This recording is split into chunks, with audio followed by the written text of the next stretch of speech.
Baik, terima kasih pimpinan. Assalamualaikum warahmatullahi wabarakatuh. Pimpinan dan anggota Komisi 11 yang saya hormati, saya mengapresiasi kehadiran Pak Dirjen dalam rapat ini ya Pak ya. Apresiasi yang luar biasa, meskipun Bapak masih tergolong baru dalam menahkodai Dirjen Pengelolaan dan Pemberdayaan Resiko. Terus terang kami ingin berbicara ini mempersiapkan untuk berbicara dengan Bapak ini harus mempersiapkan data. Karena bagi kami untuk Dirjen ini, untuk bidang yang Bapak sedang tangani ini harus berbicara berdasarkan data dan didukung dengan cara berpikir yang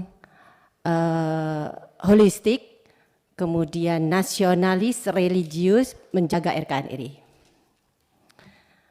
Ada beberapa hal yang kami ingin sampaikan di sini. Yang pertama adalah mengenai nilai kinerja organisasi atau NKO di JPPR tahun 2022 sebesar 112,15. Ini yang saya dapatkan Pak. Informasi ini yang saya dapatkan. Ini bisa dikatakan sudah memenuhi ekspektasi dengan variabel pengukuran berdasarkan 4 perspektif secara balance scorecard ya. NKO ini melebihi pencapaian 100% tentunya.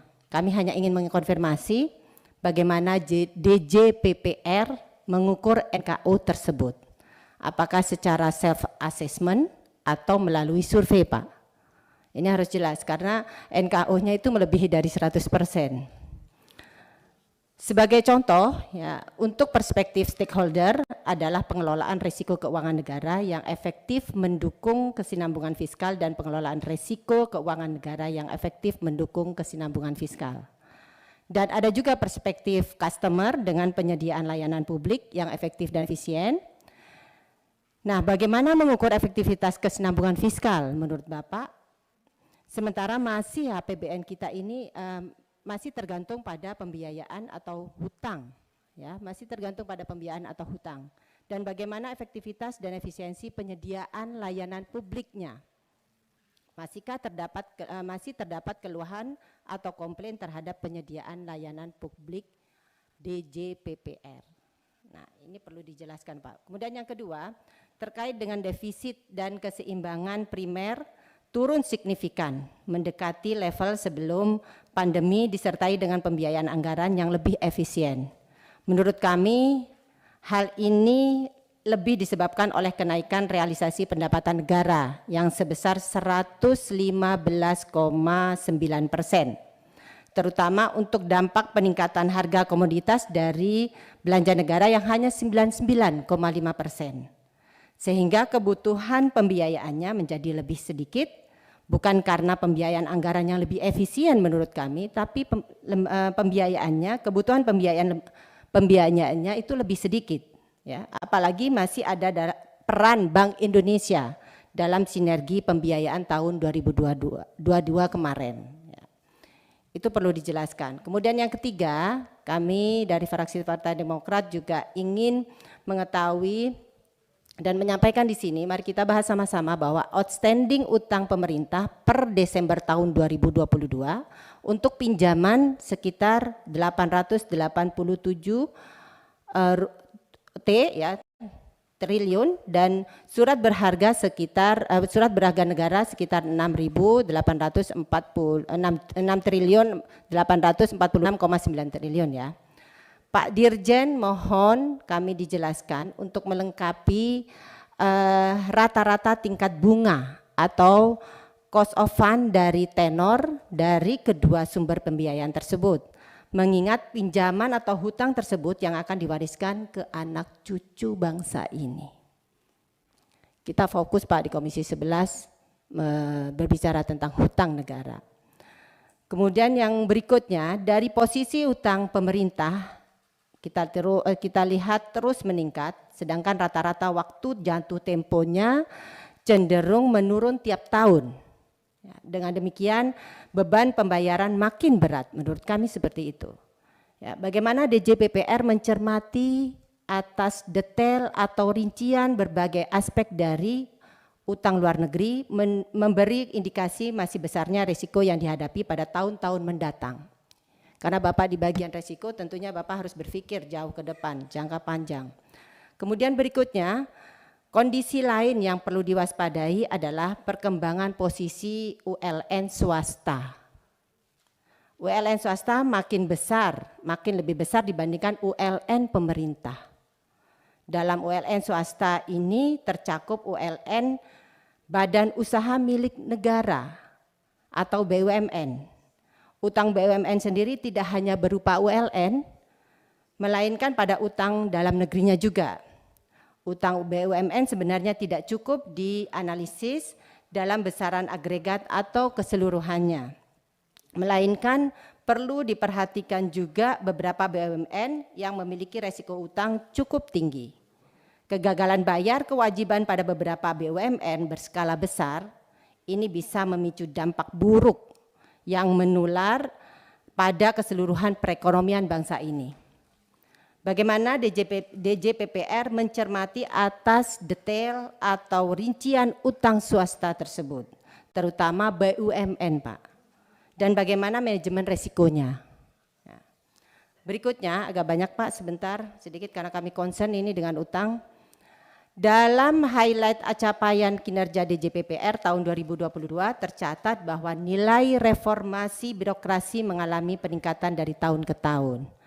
Bapak dapat sampaikan, tolong sampaikan kepada kami reformasi dalam bentuk apa itu, di bagian mana, dan dampak signifikannya seperti apa. Kami perlu mengetahui hal ini, biar kami bisa memahami bahwa Bapak dan jajaran bisa bekerja secara maksimal. Kami ingin juga mengevaluasi kinerja DJPPR di tahun 2022 untuk selanjutnya di tahun 2023 agar melakukan pembiayaan bukan hanya sekedar memenuhi target pembiayaan, tapi ultimately-nya adalah efisiensi pembiayaan. Bagaimana hal ini dipraktekkan di tahun kemarin dan apa strategi untuk atau langkah konkret DJPPR untuk memenuhi hal ini. Kemudian masih berbicara tentang tahun 2022, periode November 2022, pemerintah terkesan injak gas. Kalau kami pahami seperti itu Pak, ritmenya untuk menyedot utang jumbo hingga 7,5 triliunan ya. Terjadi penambahan utang 635 triliun dibandingkan Januari 2022. Oh ya, tadi utang jumbonya sekitar 7.500-an triliun ya. Apakah tinggi kenaikan utang pada bulan November 2022 ini yang kemarin merupakan bagian strategi pemerintah sebagai indikasi penerbitan lebih awal atau front loading guna mengantisipasi kenaikan suku bunga dan pelebaran defisit fiskal. Ini perlu dijelaskan kepada kami juga. Kemudian kami juga mencatat bahwa rasio utang pemerintah terhadap PDB November tahun 2022 mencapai 38,65%, naik ya Pak ya, ketimbang di bulan Juli tahun 2022 yang angkanya hanya sekitar 37,9%. Memang naiknya cuma 1%-an. Padahal rasio utang terhadap PDB pada bulan Juli 2022 cenderung turun dibandingkan posisi Januari 2022 sebesar 39,63%. Pada November 2022 pemerintah terlihat jor-joran dalam menerbitkan surat berharga negara atau SBN. Indikasi itu muncul sepertinya karena penambahan utang pemerintah tidak berkorelasi dengan kecepatan serapan kinerja. Kecepatan serapan belanja juga ya Pak ya. Karena kami mohon penjelasan hal ini karena bagi kami kecepatan serapan belanja ini harus seiring dengan jumlahnya utang yang besar itu. Kemudian bagaimana DJPPR terus melakukan diversifikasi instrumen pembiayaan, misalnya dengan memperbesar retail dari investor bond, dan bagaimana DJPPR juga mengoptimalkan bunga utang yang relatif rendah. mitigasi resiko pembiayaan utang untuk tahun ini seperti apa, tahun 2023. Mumpung awal tahun kami ingin memahami tentang ini. Kami juga mengapresiasi dalam paparan ini bahwa penerbitan SBN Retail yang memanfaatkan platform online berhasil menarik minat generasi milenial dan generasi Z sebanyak 176.892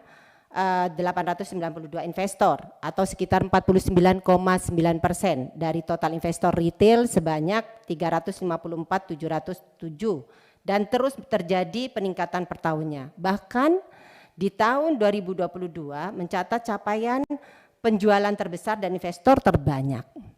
Nah, kami ingin mengetahui dan sangat berharap hal ini terus meningkat per tahunnya dan terjadi secara merata di seluruh wilayah Indonesia karena ini berhubungan dengan tingkat literasi masyarakat.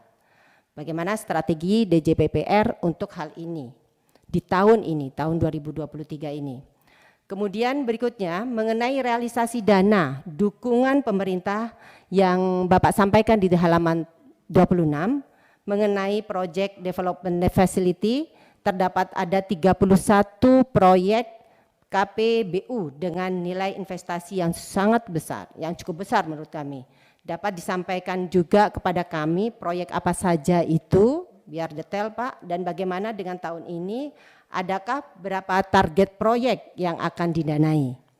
Karena seperti slogannya DJPPR juga turut membantu percepatan pembangunan nasional. Maka hal ini harus dilaksanakan dengan baik. Berikutnya yang terakhir mungkin kami ingin menyampaikan bahwa creative financing masih masuk dalam arah kerja DJPPR pada tahun 2022 yang diharapkan turut memberikan fiscal space untuk mengurangi beban APBN yang mendukung kesinambungan keuangan. Kami ingin mengetahui jenis-jenis pembiayaan kreatifnya seperti apa yang akan DJPPR lanjutkan di tahun ini dan apakah ada terobosan lainnya untuk kali ini. Mungkin itu saja pimpinan, terima kasih. Assalamualaikum warahmatullahi wabarakatuh.